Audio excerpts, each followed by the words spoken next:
sur le monde, aux croix de Jésus-Christ. Encore. Aux croix dressées sur le monde, aux croix de Jésus-Christ.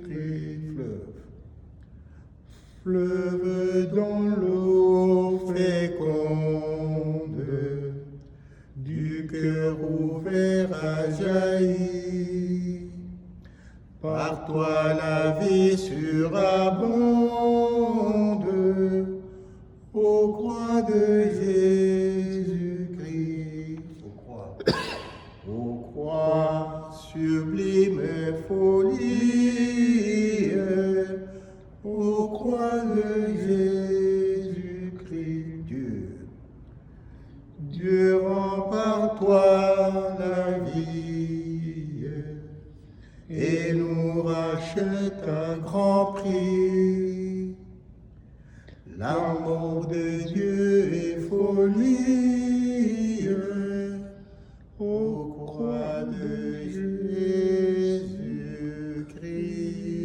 L'amour de Dieu est folie à travers la croix de Jésus-Christ. Au nom du Père et du Fils et du Saint-Esprit, Amen. La croix de Jésus-Christ. Nous t'adorons, ô Christ, et nous te bénissons. Parce que tu as racheté le monde par ta sainte croix. Nous t'adorons, ô Christ, et nous te bénissons. Parce que tu as racheté le monde par ta sainte croix. Nous t'adorons, ô Christ, et nous te bénissons. Parce que tu as racheté le monde par ta sainte croix.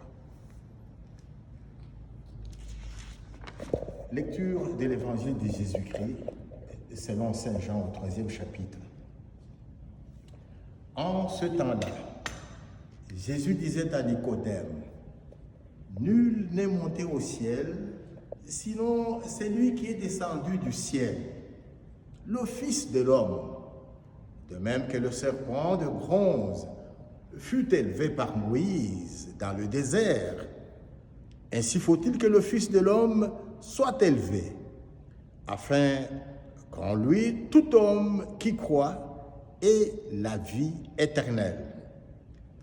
Car Dieu a tellement aimé le monde qu'il a donné son Fils unique, afin que quiconque croit en lui ne se perde pas, mais obtienne la vie éternelle. Car Dieu a envoyé son Fils dans le monde, non pas pour juger le monde, mais pour que par lui, le monde soit sauvé. Dieu a envoyé son Fils dans le monde, non pas pour juger le monde, mais pour que par lui, le monde soit sauvé. Nous t'adorons, ô Christ, et nous te bénissons.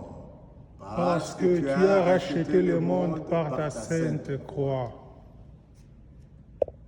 Mes frères et sœurs, l'Église, notre mère, a voulu que ce dimanche soit consacré à la méditation de la croix de Jésus. L'exaltation, l'élévation de la croix. La glorification de la croix de Jésus. L'Église, notre mère, nous invite à jeter un regard sur la croix de Jésus, afin de pouvoir être guéri, de jouir de la guérison qui vient de la croix de Jésus. Nous sommes à l'intérieur de notre Église, c'est plein de croix. Il y en a une là-bas à l'hôtel. Il y en a une que j'ai à main. Pour celles qui sont visibles, il y en a une ici. Il y a la grande croix, le frontal. Il y en a d'autres dans l'église, inévitablement à travers les stations de chemin de croix, etc. Donc l'exaltation, la glorification. Il y a une croix sur vos habits. Du chemin, donc de la croix de Jésus. Nous n'avons pas fait la lecture, la première lecture, qui parle de la préfiguration, la préparation pour le peuple de Dieu, du salut, de la guérison, de la part de notre Dieu pour son peuple, à travers donc, le serpent d'airain ou de bronze. Très rapidement, beaucoup connaissent ce récit donc quand le peuple de Dieu à travers le désert avec Moïse donc, était victime de morsures des serpents venimeux. Et ils beaucoup en mouraient. Alors le peuple s'est tourné vers Moïse pour le supplier, lui demander, Moïse, nous avons péché contre Dieu, notre Dieu, et contre toi. Nous avons murmuré contre Dieu, contre toi, par le fait que le peuple manquait de nourriture, pas d'eau, traverse le désert, et il aurait bien voulu rester esclave en Égypte plutôt que de venir mourir au désert. Et il est dit que les serpents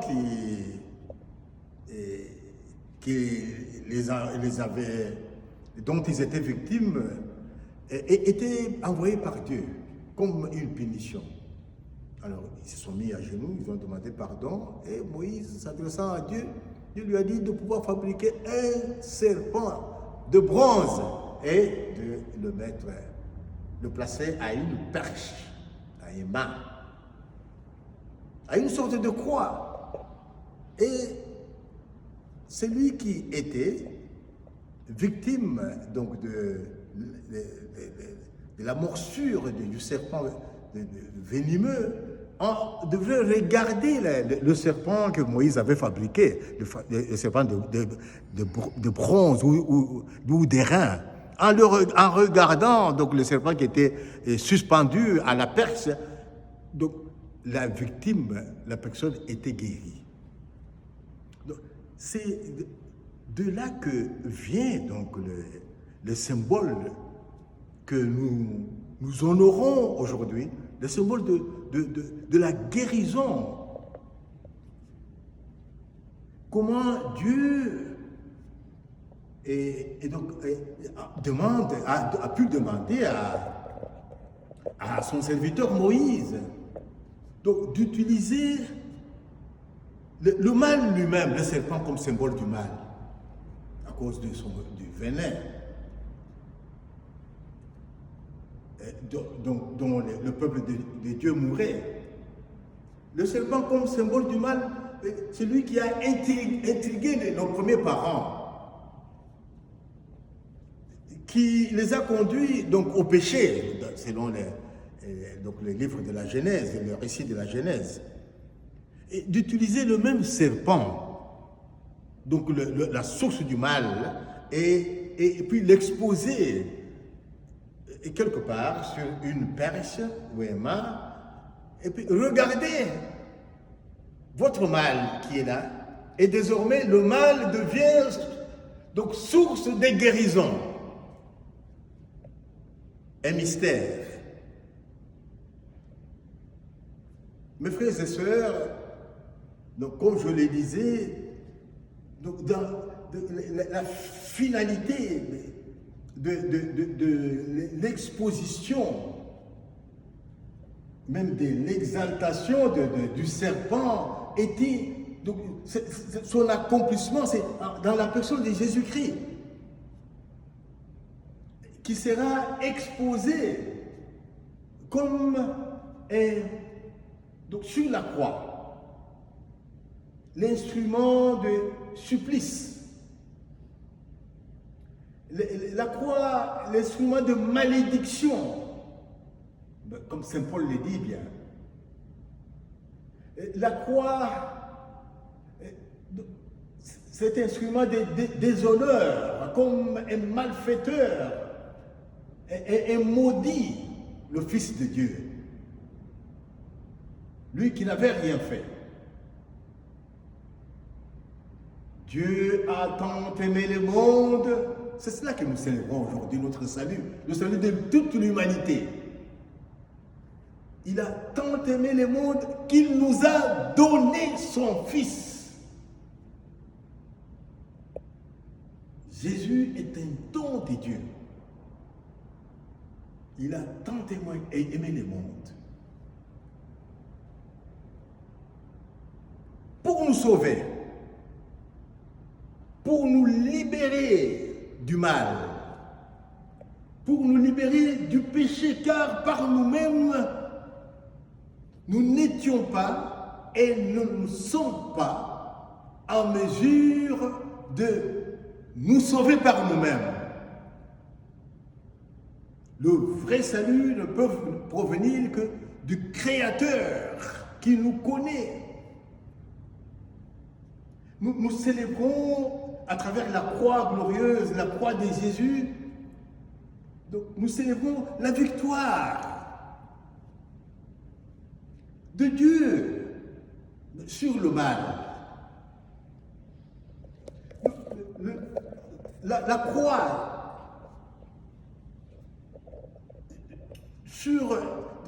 qui était réservée aux criminels, la punition, donc la sentence pénale.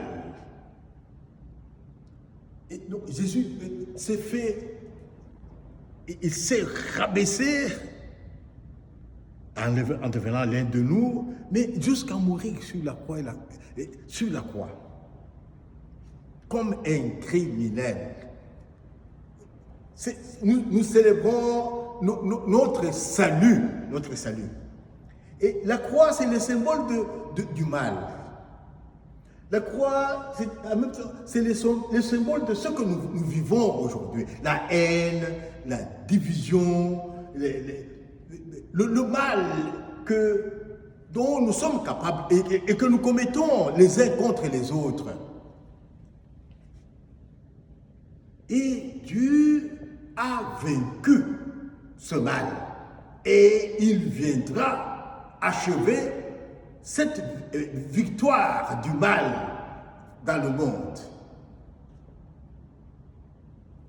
Nous pensons, nous prions pour tous ceux qui souffrent dans le monde, dans nos pays d'origine. Mais, mes frères et sœurs, parce que nous avons des moyens de diffusion d'informations aujourd'hui, très développés, je citerai nos téléphones cellulaires, et puis la télévision, ce qui se passe sur les territoires de Gaza aujourd'hui. Je pense que c'est le pire de tout, du mal humain qui est en nous les humains. Parce que le peuple de Gaza, ce sont des êtres humains comme nous. Ils ne méritent pas. C'est le symbole de la mort, de la croix et du mal, ce qui se passe aujourd'hui à Gaza. Et nous prions, nous sommes en lieu de prière avec eux. Car notre Dieu, le Dieu de Jésus-Christ, c'est le Dieu de la guérison, du salut, qu'il soit avec eux. Mes frères et sœurs, l'exaltation de la croix de Jésus-Christ, symbole de la victoire. Aujourd'hui, il y a des prédicateurs, je parle sur Facebook, où je suis un peu plus régulier, qui semblent nier la guérison au nom de Jésus, pour dire que, peut-être pour privilégier d'autres aspects du salut, comme la prédication de la parole de Dieu, d'accord? Mais il y a aussi la dimension de la guérison physique, mais surtout la guérison intérieure. Jésus est venu compléter la guérison physique. Il la donne, mais surtout, il nous guérit de notre mal. Aujourd'hui, à la fin de cette petite méditation, parce que nous célébrons la guérison qui vient de Dieu à travers l'instrument des supplices, de malédiction qui était la croix, je finirai par faire une prière de guérison, en union de prière avec tous ceux qui croient en Jésus-Christ, qui croient dans la puissance du sang de Jésus qui a coulé sur la croix. Je vais la faire pour montrer, pour prouver encore au monde que Jésus est vivant, qu'il nous guérit physiquement. Il est vivant partout. Et encourager ceux les pasteurs, les chrétiens, qui prient pour les autres au nom de Jésus-Christ, pour leur guérison physique, mais surtout pour leur guérison intérieure, leur transformation, afin qu'ils puissent être attachés à Dieu, attachés à Jésus-Christ, dans une vie de prière continuelle, une vie d'oraison continuelle, qui est la vraie guérison et la guérison la plus puissante. Mais la guérison spontanée, nous y croyons au nom de Jésus. Je vais terminer par là, en me résumant. Nous célébrons la croix de Jésus. Cet instrument de mort que Dieu a transformé, qui est devenu un instrument de vie, spirituellement parlant. Donc, ils regarderont vers celui qu'ils ont transpercé. Ça, c'est depuis le prophète Zacharie, dans l'Ancienne Alliance, l'Ancien Testament. Ils finiront par regarder vers celui qu'ils ont transpercé, la croix de Jésus. Et ce sont des messages, de prophéties en préparation de ce que Jésus a réalisé. La difficulté pour beaucoup, c'est de voir ce qui se passe autour de nous, sur les hommes et les femmes de Dieu, et pour vous croire et concevoir le salut de Dieu. Mes frères et sœurs, j'ai fini cette méditation par une prière. Prière de guérison. Oui. Au nom de Jésus, celui que nous devons regarder, c'est pour être guéri. C'est pas la croix, même si je la tiens à main, elle est symbolique. Mais la croix que nous devons porter, c'est nos souffrances, à la suite avec Jésus-Christ, à sa suite, nos épreuves, et nos maladies et notre mort, les porter et les déposer au bas de la croix de Jésus pour notre guérison, et les porter nous-mêmes. Celui qui veut venir après moi, qu'il se renonce, qu'il se charge de sa croix et qu'il me suive. Donc cette croix, elle est d'abord spirituelle, elle est à l'intérieur de nous. Notre union avec la personne de Jésus-Christ. Et Jésus que nous devons voir intérieurement. Il ne s'agit pas seulement, ils regarderont vers celui qu'ils ont transpercé, regarder la croix, d'accord, mais ce n'est pas suffisant. nous devons regarder et porter donc Jésus qui est en nous, dans nos cœurs. Mes frères et sœurs, Dieu a tant aimé le monde qu'il nous a donné son Fils unique, Jésus-Christ. Il nous l'a donné. Il nous a donné le nom de Jésus qui est mort pour nous sur la croix, qui a remporté la victoire sur le péché, sur la mort, Jésus-Christ. Et Dieu nous a donné son nom, le puissant nom de Jésus-Christ, qui est au-dessus de tout nom, qui est au-dessus des noms de nos ancêtres africains, congolais, et que sais-je encore, américains, indiens. Il est le premier-né de tous ceux qui sont morts, car il est vivant éternellement, Jésus-Christ. Il nous a sauvés et continue à nous sauver par le sang divin qui a coulé, le sang de Jésus qui a coulé sur le plus puissant que celui d'Abel, le sang de Jésus-Christ. Nous l'invoquons.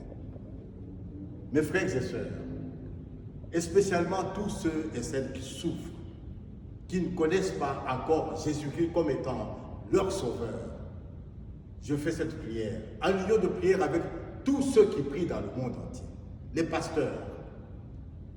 Jésus est le même hier, aujourd'hui, et il sera le même éternellement.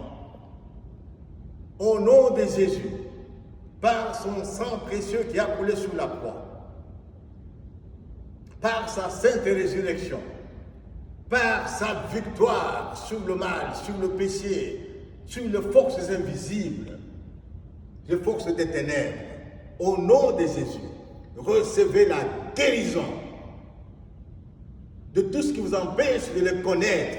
Soyez guéris, soyez renouvelés. Laissez de côté votre nu, la peau du serpent. Devenez des hommes, des femmes nouveaux en Jésus-Christ. Recevez Jésus-Christ dans vos cœurs, dans vos vies, dans vos familles. Soyez guéris. Recevez la guérison là où vous en avez besoin. Physique d'abord. Soyez guéris de vos maladies. Au nom de Jésus-Christ. Recevez la guérison totale qui vous amène, qui vous ouvre sur le chemin de la foi. En Jésus-Christ. Recevez Jésus-Christ. Qui vous transforme, qu'il vous transforme. Que vous deveniez des êtres nouveaux à la suite de Jésus-Christ. Soyez guéris, soyez libérés de toutes vos maladies au nom de Jésus-Christ. Je vous bénis au nom du Père et du Fils et du Saint-Esprit.